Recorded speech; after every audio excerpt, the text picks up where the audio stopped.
Dear viewers, welcome to my Chanel Biography Zone, to this special journey through the life of one of the most inspiring minds of the 20th century, Carl Sagan. Today, we're not just talking about an astronomer, or a writer, or a TV presenter. We are diving deep into the extraordinary story of a man who made billions of people look up at the night sky with wonder, curiosity, and humility. Carl Sagan was more than a scientist. He was a dreamer, a poet of the cosmos, and a bridge between complex science and everyday people. His voice carried across television screens and book pages, reminding humanity of its small but precious place in the vast universe. He gave us unforgettable ideas like the pale blue dot, which continues to move hearts around the world. In this long documentary-style biodata, we will explore Carl Sagan's entire life story, from his childhood curiosities to his groundbreaking work with NASA, his best-selling books, his world-famous series Cosmos, his philosophies, and his legacy that still shapes our understanding of the universe today. So, sit back, relax, and let us travel through space and time together, following the path of a man who made science feel like poetry. Early life. Childhood. Carl Edward Sagan was born on November 9, 1934, in Brooklyn, New York City. His family was modest, middle class, and deeply supportive of his curiosity. His father, Samuel Sagan, worked as a garment cutter in the city's clothing industry, while his mother, Rachel Molly Gruber, was a homemaker. Though they were not scientists, they encouraged Carl's questions and gave him the freedom to dream big. From an early age, Carl was fascinated by the mysteries of the universe.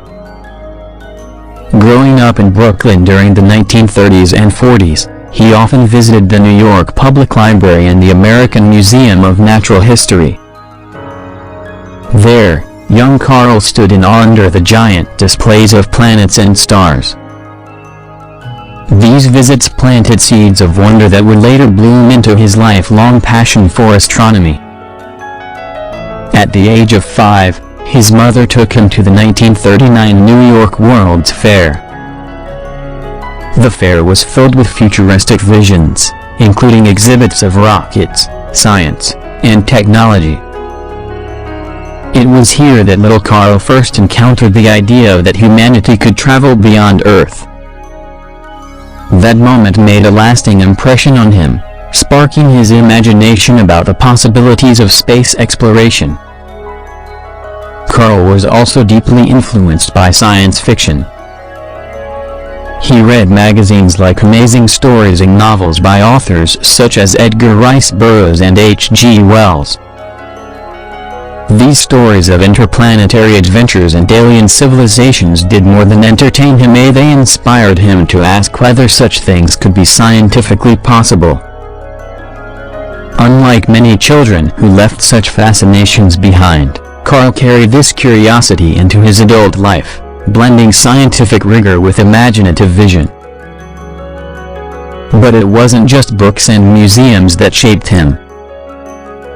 His parents played different but equally important roles in nurturing his curiosity. His father, though not formally educated, had a calm and logical approach that taught Carl patience. His mother, on the other hand, had big dreams and ambitions for her son, pushing him to achieve greatness. Carl later acknowledged that this combination of his father's grounding and his mother's drive gave him the balance he needed as both a scientist and communicator. As a child, Carl often asked questions that others found too big or too abstract. He wanted to know what stars were made of, how life began, and whether we were alone in the universe.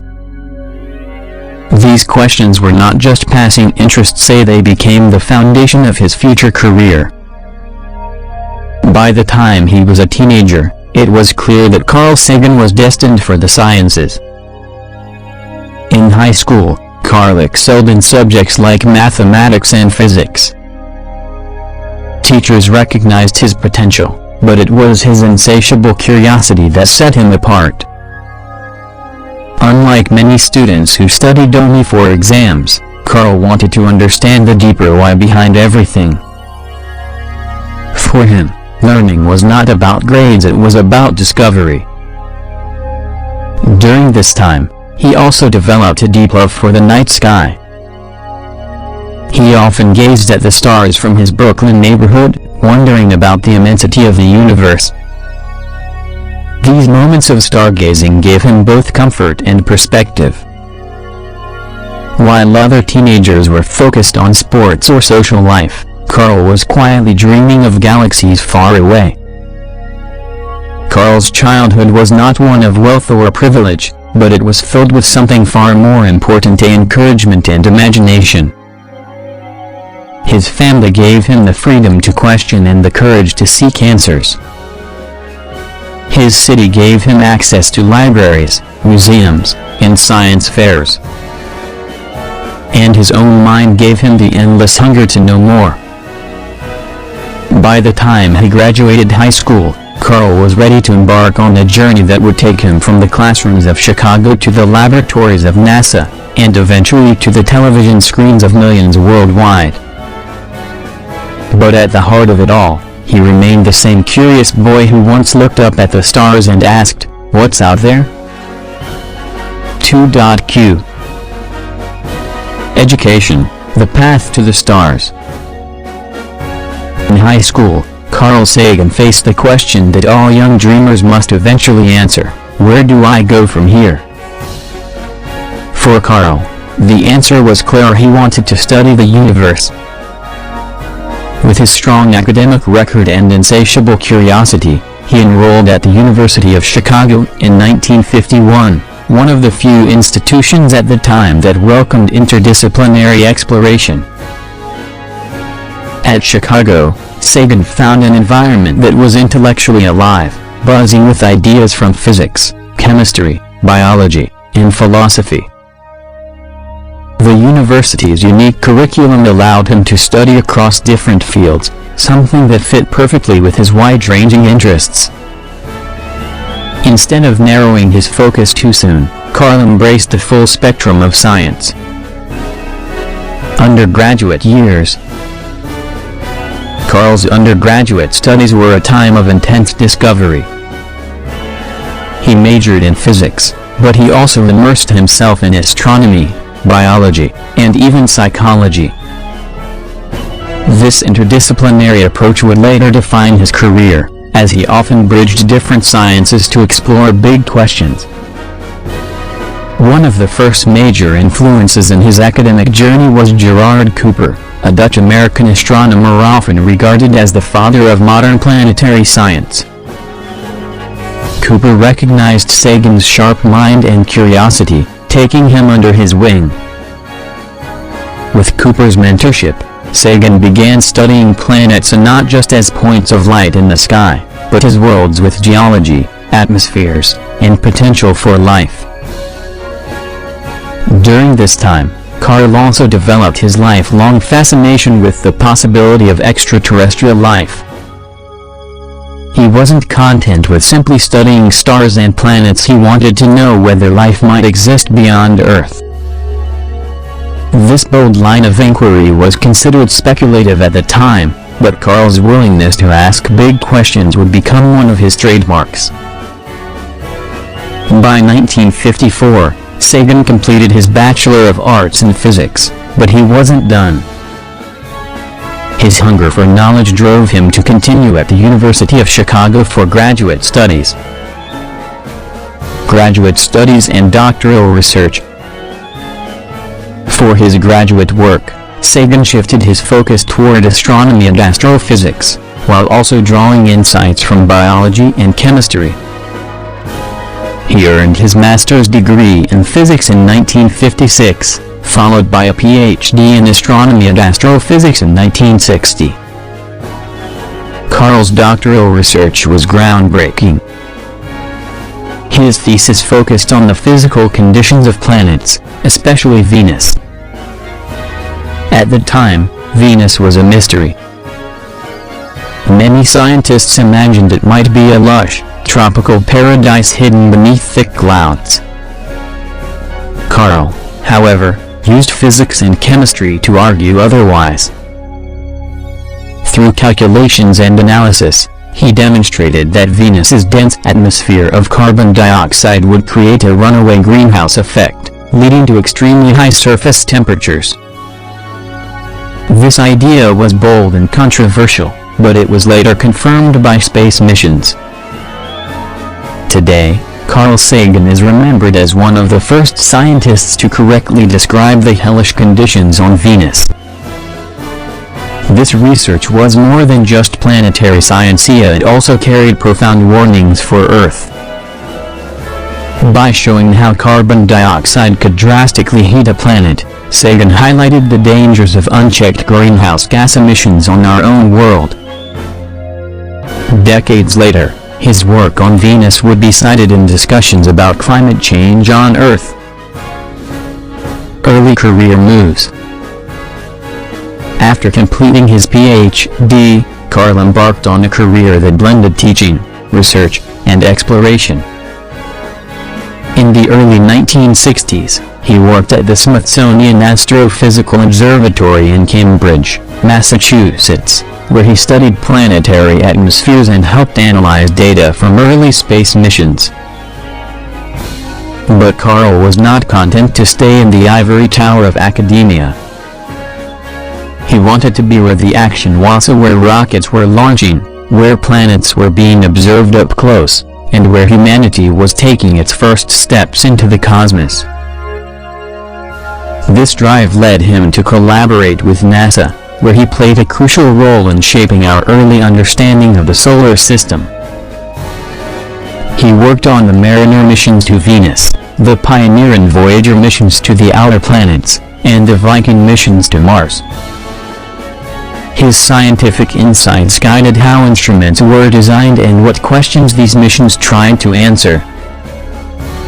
One of his most famous contributions came during the planning of the Pioneer 10 and 11 spacecrafts. Carl helped design the golden Plaque engraved messages intended for any extraterrestrial beings who might one day find the spacecraft drifting through interstellar space. These plaques depicted a man, a woman, and basic information about humanity and our location in the galaxy. Later, he would also play a key role in the creation of the Voyager Golden Record, a phonograph record carrying sounds and images of Earth. These projects reflected Carl's unique blend of science and imagination. While other scientists focused narrowly on data, Carl always asked the larger, human questions. What does this mean for our place in the universe? How can we share our story with the cosmos? Teaching and academic positions. Alongside his work with NASA, Carl pursued an academic career. He taught at Harvard University for a time, but his unconventional thinking and boldness sometimes clashed with the conservative culture of the institution. In 1968, he accepted a position at Cornell University, where he would remain for most of his career. At Cornell, Carl thrived.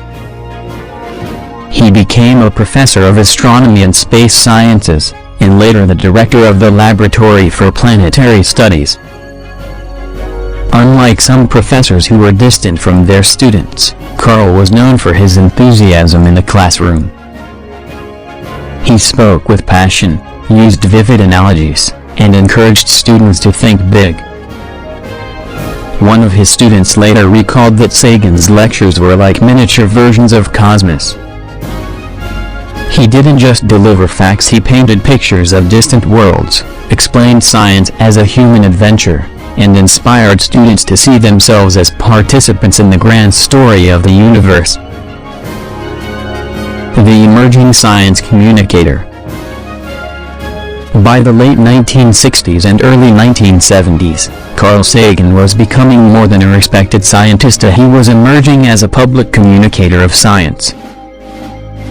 He wrote research papers and academic books, but he also began publishing popular articles that translated complex ideas into language the general public could understand. Magazines, newspapers, and television shows began inviting him to speak. His warm smile, clear explanations, and poetic style made him stand out. Unlike many scientists who avoided the spotlight, Carl embraced it, believing that science belonged to everyone. This dual identity as a serious researcher and as a gifted communicator set the stage for his most famous works in the coming years.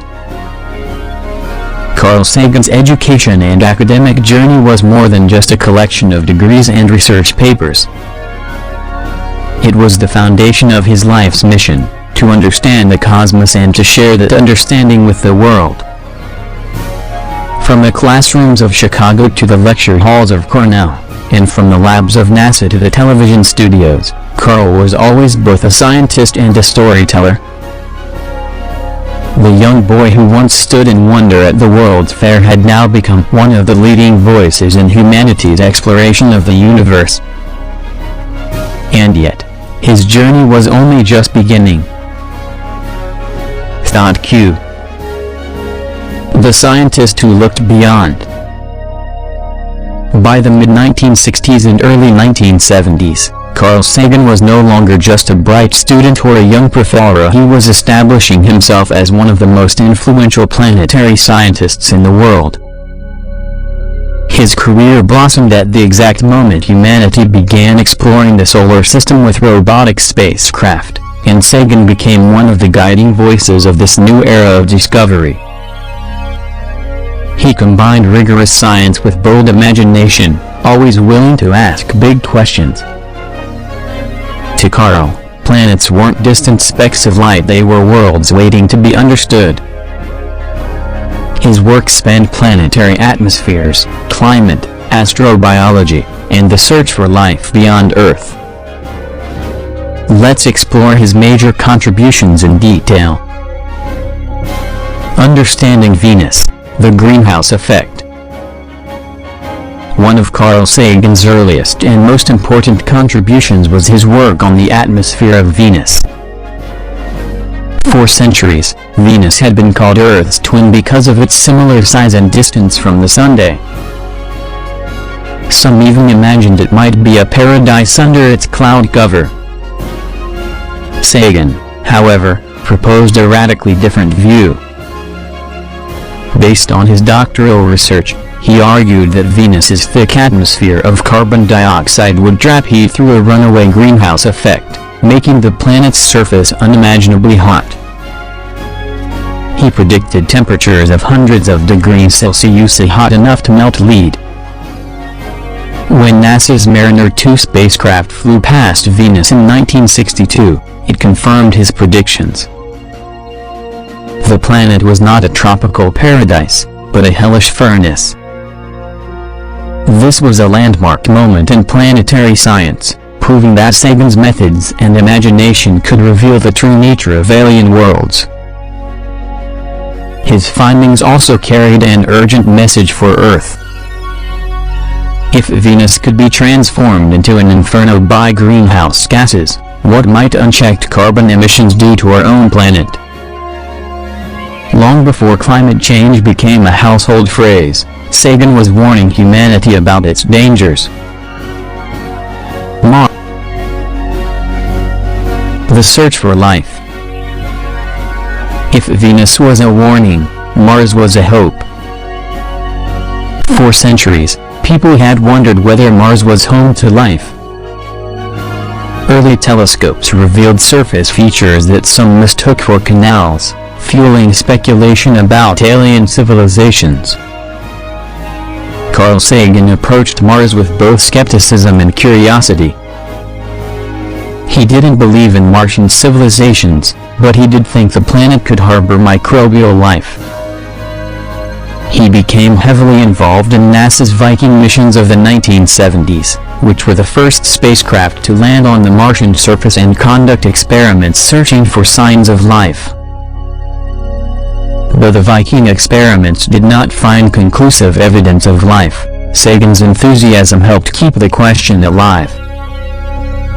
He often reminded people that even if Mars was barren today, it might once have had conditions suitable for life.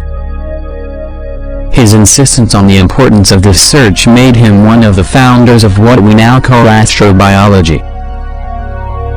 The outer planets, Jupiter, Saturn, and beyond. Sagan's work was not limited to the inner planets. He also played a crucial role in the exploration of the outer solar system. He contributed to the Pioneer 10 and 11 missions and the more famous Voyager 1 and 2 spacecrafts, which visited Jupiter, Saturn, Uranus, and Neptune. One of his key predictions was about Jupiter's moon Europa. Sagan suggested that beneath its icy surface, Europa might hide a subsurface ocean. Today, decades later, this idea remains one of the most exciting prospects for finding extraterrestrial life in our solar system. NASA is now preparing missions to explore Europa in more detail, an idea seeded by Carl Sagan's imagination. The Golden Records, Messages to the Stars. Perhaps one of Sagan's most iconic contributions came not in a laboratory, but in a project that blended science, art, and philosophy, the Voyager Golden Record. Launched aboard the Voyager spacecrafts in 1977, the Golden Record was designed as a time capsule of Earth. It carried sounds and images representing humanity, the greetings of children, music from Bach to Chuck Berry, natural sounds like thunder and birdsong, and 116 photographs depicting life on Earth. Sagan chaired the committee that designed this record, and his influence is visible in its hopeful, inclusive vision. He believed that if extraterrestrial beings ever found it, they should know not just about our technology, but about our culture, diversity, and humanity. The Golden Record wasn't just science-y, it was Sagan's love theme. SETI in the search for extraterrestrial intelligence. Carl Sagan was a passionate supporter of SETI in the search for extraterrestrial intelligence. Unlike UFO enthusiasts who chased unverified claims, Sagan insisted on scientific rigor. He believed that if intelligent civilizations existed, we could detect their radio signals across space. In his 1966 book Intelligent Life in the Universe, co-authored with Russian scientist Iosif Shklovsky, he laid out the scientific basis for SETI. Later, he became a strong advocate for funding radio telescope projects to listen for signals from the stars. While no confirmed alien signals have been detected so far, Sagan's vision helped establish SETI as a respected scientific endeavor.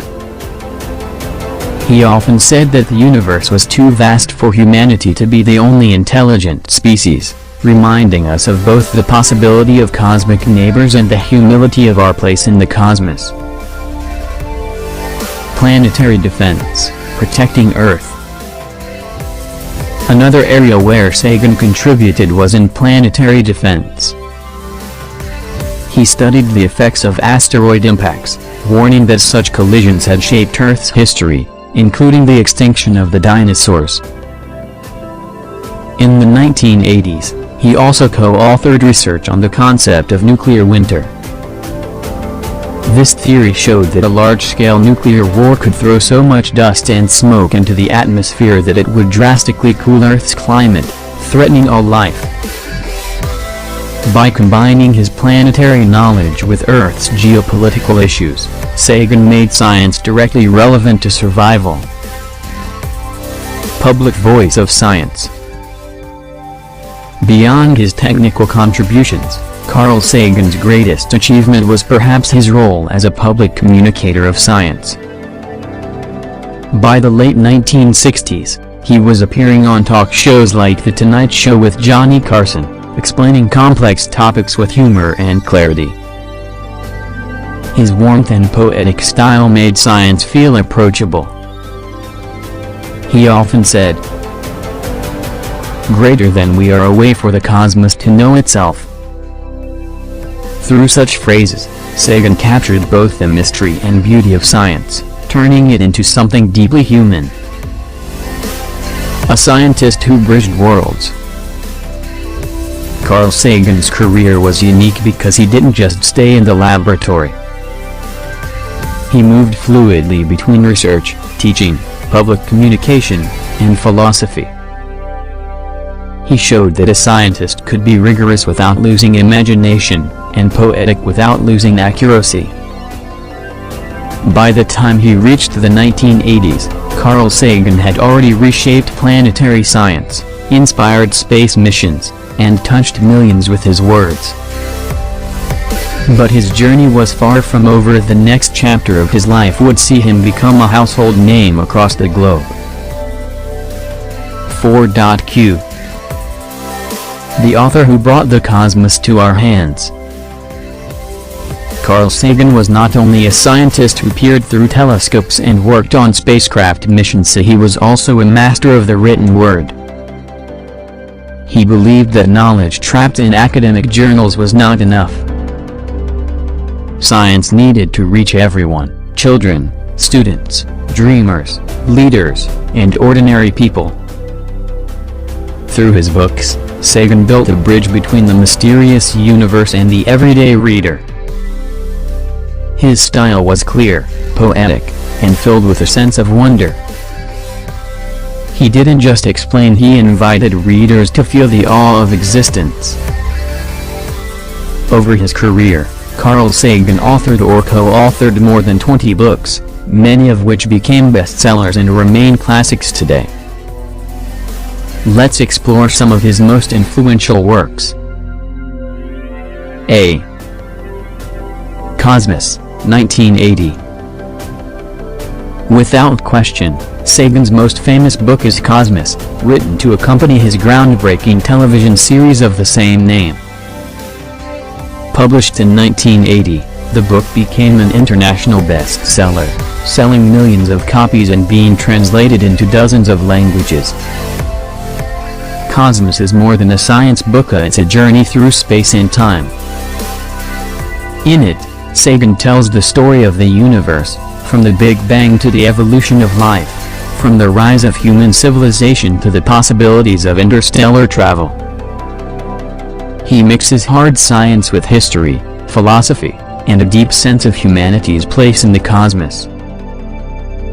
One of the most powerful aspects of Cosmos is Sagan's ability to connect the vastness of the universe with the fragility of human existence.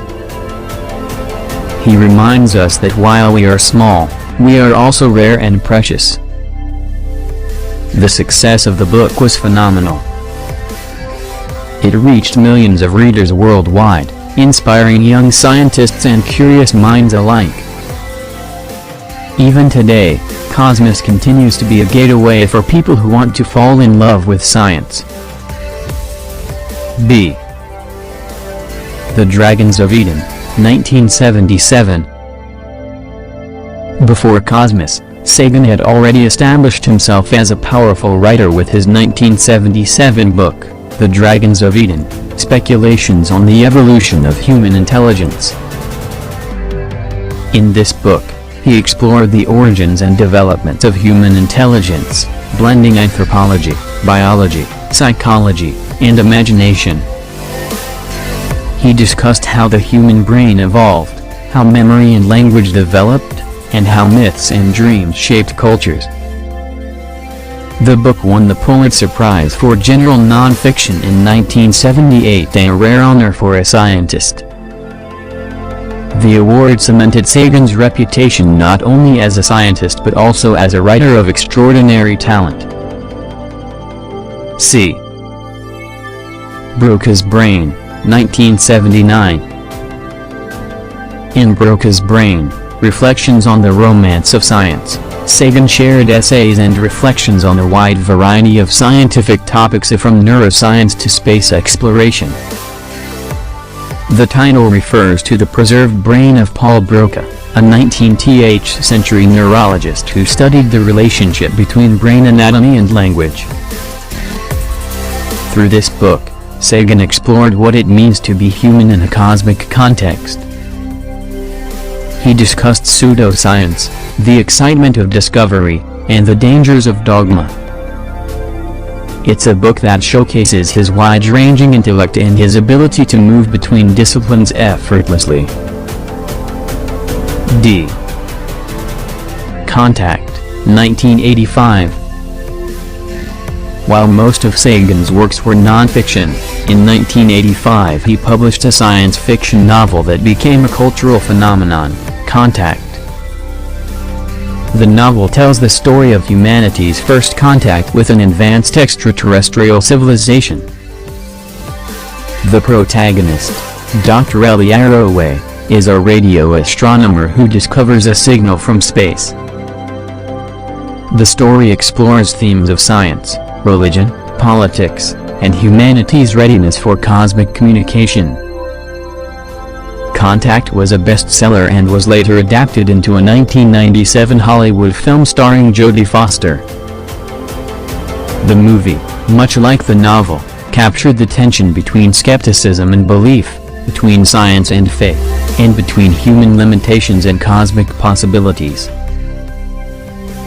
Through Contact, Sagan showed that science fiction, when grounded in real science, could be both thrilling and profound. The book remains a classic of the genre. E. Pale Blue Dot, 1994. Perhaps no book captures Carl Sagan's poetic spirit more than Pale Blue Dot, a vision of the human future in space. The title comes from one of the most famous images in astronomy, a photograph of Earth taken in 1990 by the Voyager 1 spacecraft from a distance of about 6 billion kilometers.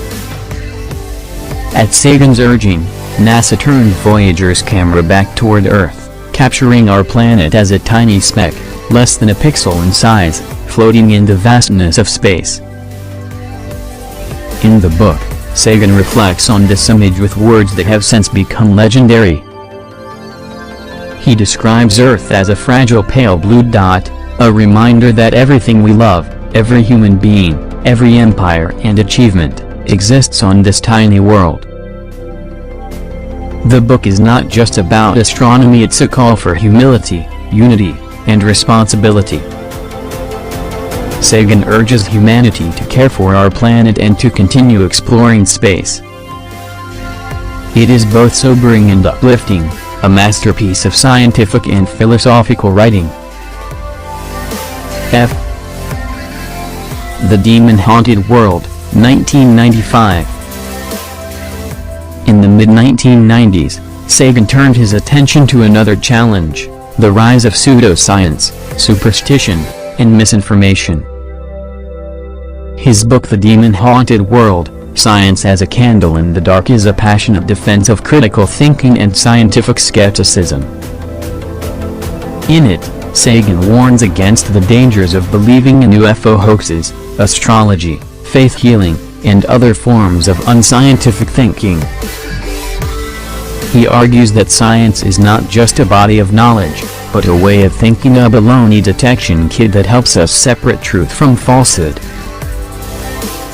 The book became a guide for skeptics and educators around the world. Even today, it is cited as one of the most powerful defenses of rational thinking in the modern era. Other works.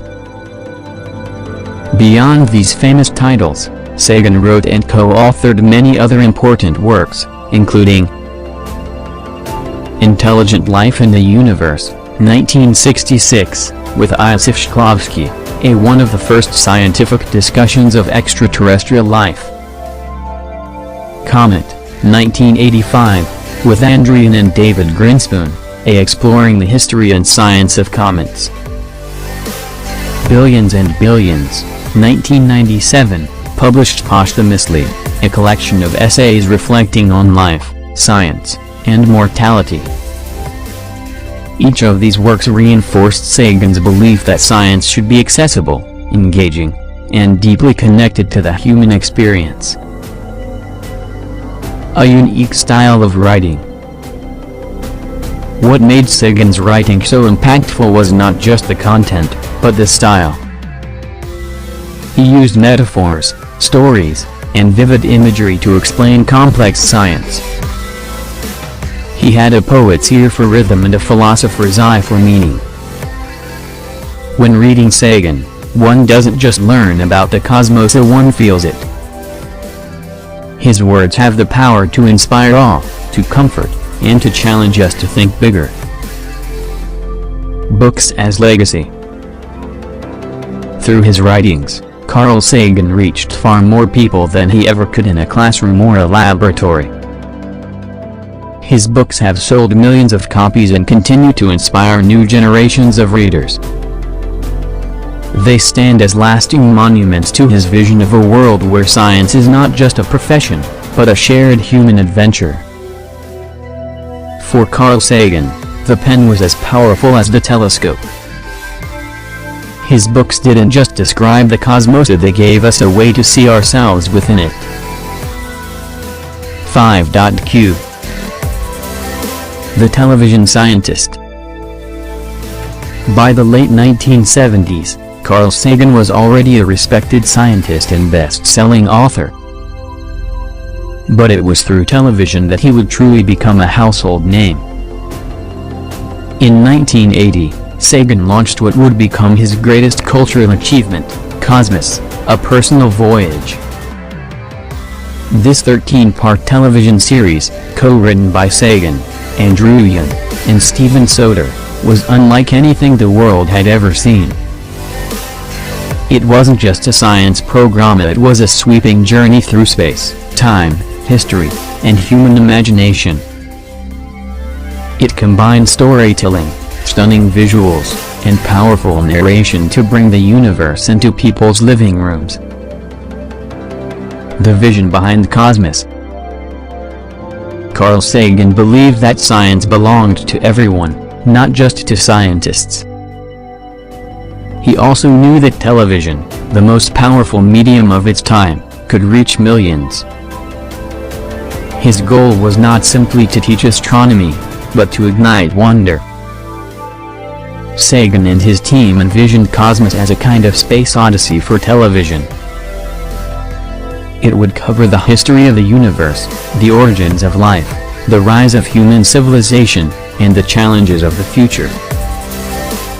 But it would also ask philosophical questions. Who are we? Where did we come from? What is our destiny?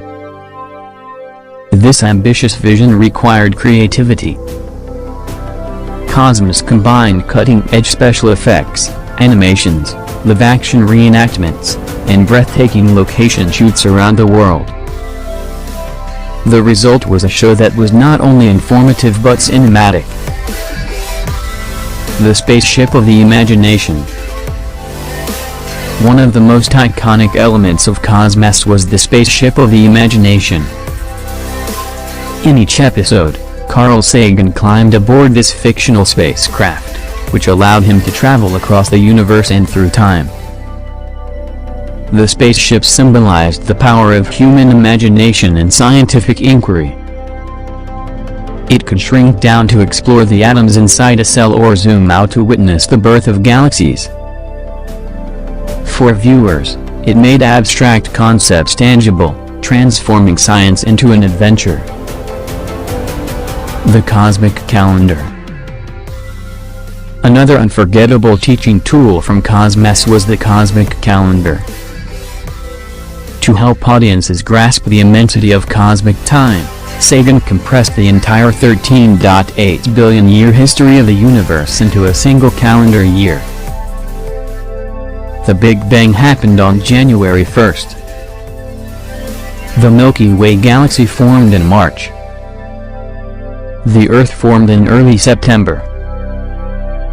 Life began in late September. Dinosaurs appeared on December 25th and vanished by December 30th. Human beings arrived on December 31st, in the final minutes before midnight. This brilliant visualization showed how tiny